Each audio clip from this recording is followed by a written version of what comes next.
வணக்கம். இதுக்கு பவானி அம்மா சமையல். இன்றைக்கி என்ன பார்க்க போகிறோன்னா, பாகுபதம் பார்க்காம அதிரசம் எப்படி செய்யுதுன்னு தான் பார்க்க போகிறோம். அது எப்படி செய்யுதுன்னு பார்க்கலாம் வாங்க. அதிரசம் பண்ணுறதுக்கு நான் 1 டம்ளர் மாவு பச்சரிசி எடுத்துருக்கேன்.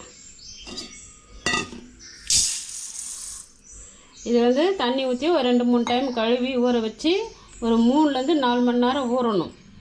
இப்போ இது ஒரு 4 மணி நேரம் ஊறி இருக்குது. குறைஞ்சது ஒரு 3 மணி நேரமாவது ஊற வச்சுக்கணும். இப்போ இதில் தண்ணியெலாம் எடுத்துக்கலாம்.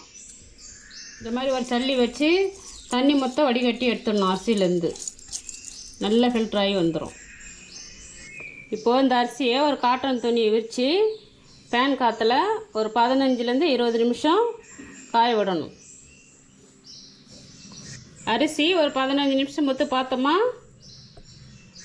கையில் ஒட்டி இருக்கணும். ஆனால் ஈரம் இருக்காது. இப்படி உதுத்தா உதுந்துடணும். கையில் பாருங்கள் ஈரமே இல்லை. இந்த மாதிரி இருக்கணும். இதுதான் கரெக்டான பதம். இப்போ இதை எடுத்து அரைச்சிக்கலாம். இப்போ இந்த அரிசியை நல்லா நைஸாக அரைச்சிட்டு வந்துடலாம். மாவு நல்லா இந்த மாதிரி நைஸாக அரைச்சி எடுத்துக்கணும். இப்போ இதை ஜலிச்சு எடுத்துக்கலாம்.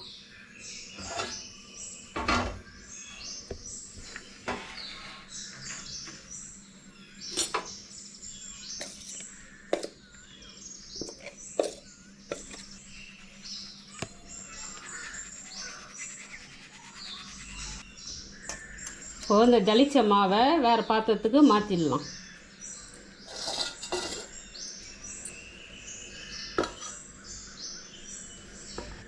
இந்த மாவை இப்படி கைகளால் நல்லா இப்படி அழுத்தி விடணும். இல்லைன்னா ட்ரை ஆகிடும். இந்த ஈரப்பதத்தோடு இருக்கணும். ஜலிச்ச மாவை இந்த மாதிரி கையில் அமுத்தி விடணும்.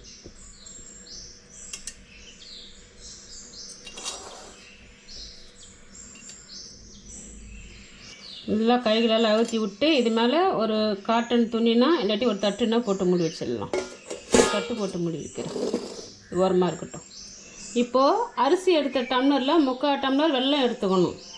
நம்ம எதில் அரிசி அளந்து எடுக்கிறோமோ அதில் 3/4 அளவு எடுத்துக்கணும். இல்லை வெல்லத்தை பொடிச்சு எடுத்துக்கணும். இதெல்லாம் கொஞ்சமாக தண்ணி இந்த அளவு இதே இந்த வெல்லத்தை கூட ஊற்றிக்கலாம். வெல்லம் கரையணும். அதிரசத்துக்கு வெல்லம் வந்து பாகு வெல்லம்னு கேட்டு வாங்கிக்கலாம். பாகு வெல்லம் இல்லைன்னா மண்டை வெல்லம். அச்சு வெல்லம் வாங்காதீங்க.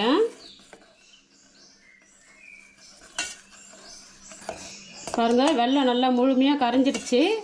இதை வடிகட்டிக்கலாம்.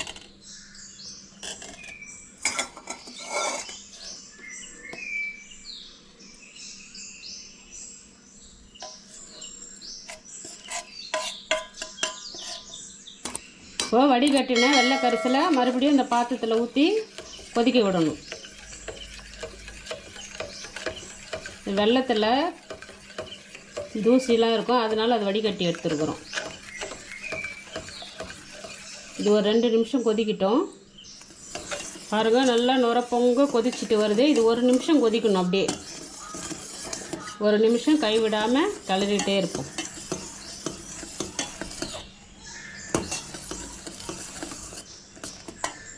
நல்லா ஒரு 2 நிமிஷம் நல்லா கொதிச்சிச்சு. இந்த டைமில் ஸ்டவ் ஆஃப் பண்ணிடலாம். பாருங்கள் இந்த மாதிரி தேன் மாதிரி இருக்கணும்.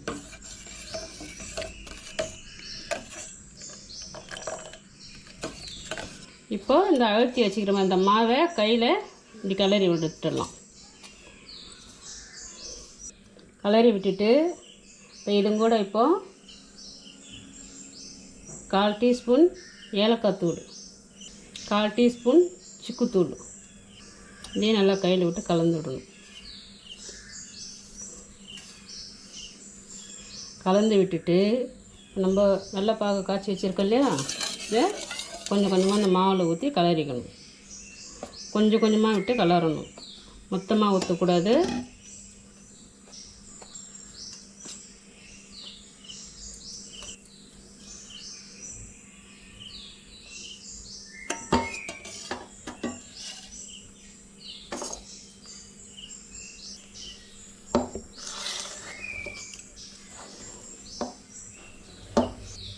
பாருங்கள் நல்லா மிக்ஸ் பண்ணியாச்சு. நம்ம காய்ச்சி வச்சுக்கிற வெள்ளைப்பாகு இந்த அரிசிக்கு கரெக்டாக வந்துருக்குது. இதை ஒரு பவுலுக்கு ட்ரான்ஸ்ஃபர் பண்ணிக்கலாம்.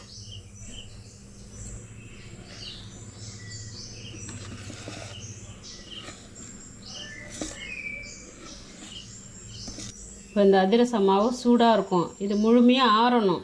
ஆறின பிறகு ஒரு தட்டு போட்டு மூடி வச்சுட்டு 2 நாள் பொறுத்து பார்க்கலாம்.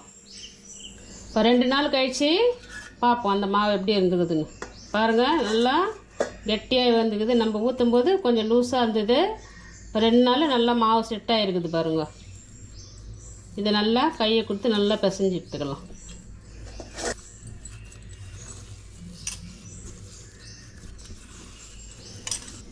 நல்லா மாவு இந்த மாதிரி உருட்டிட்டு இப்போ கையில் எண்ணெய் அல்லது நெய் தொட்டுக்குன்னு ஒரு எலுமிச்சம்பழம் சைஸ் அளவு மாவு எடுத்துக்கலாம். இந்த அளவு இந்த மாதிரி ஒட்டி வச்சுக்கலாம்.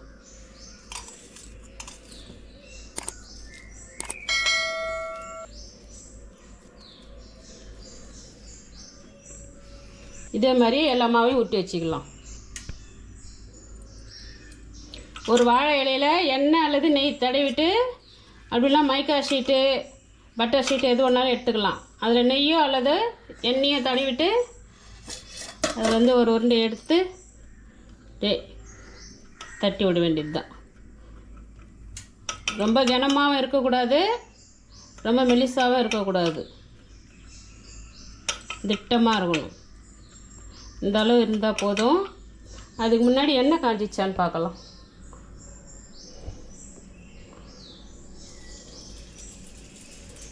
நல்லா போட்டது மேலே எழும்பி வருது, எண்ணெய் காஞ்சிட்டுக்குது. இப்போ அதிர்ச்சி சேர்த்து அதில் போட்டுக்கலாம். இந்த அளவு இருக்கணும். பார்த்திங்களா, ஒருத்தல இந்த அளவு இருந்தால் போதும். இப்போ இதை எண்ணெயில் போட்டுக்கலாம். உடனே தெருப்பு வேணால் அதுவே மேலே எழும்பி வரும். மேலே கொஞ்சம் அது மேலே எண்ணெய் கொஞ்சம் இப்படி ஊற்றணும். பூரிக்கு பண்ணுறோம் இல்லையா, அந்த மாதிரி. இப்போ அப்படியே திருப்ப வேண்டியது தான்.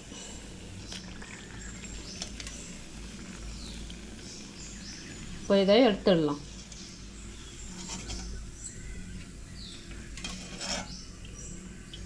இது நல்லா எண்ணெய் குடிச்சிருக்கோம். அதனால் ஒரு கரண்டி ஒன்று எடுத்து இன்னும் அப்படியே ப்ரெஷ் பண்ணுங்க. நகர்த்துனா அது குடிச்சிருக்கிற எண்ணெயெல்லாம் வடிஞ்சிரும்.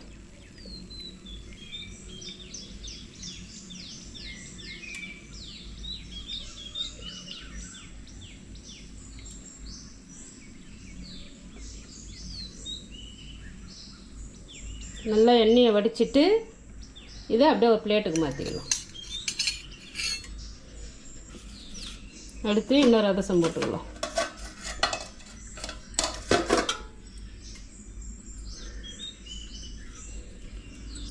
இந்த அளவு இருந்தால் போதும். இது எண்ணெயில் போட்டுக்கலாம். அதே மாதிரி எண்ணெயை அழுத்தி விட்டுக்கலாம்.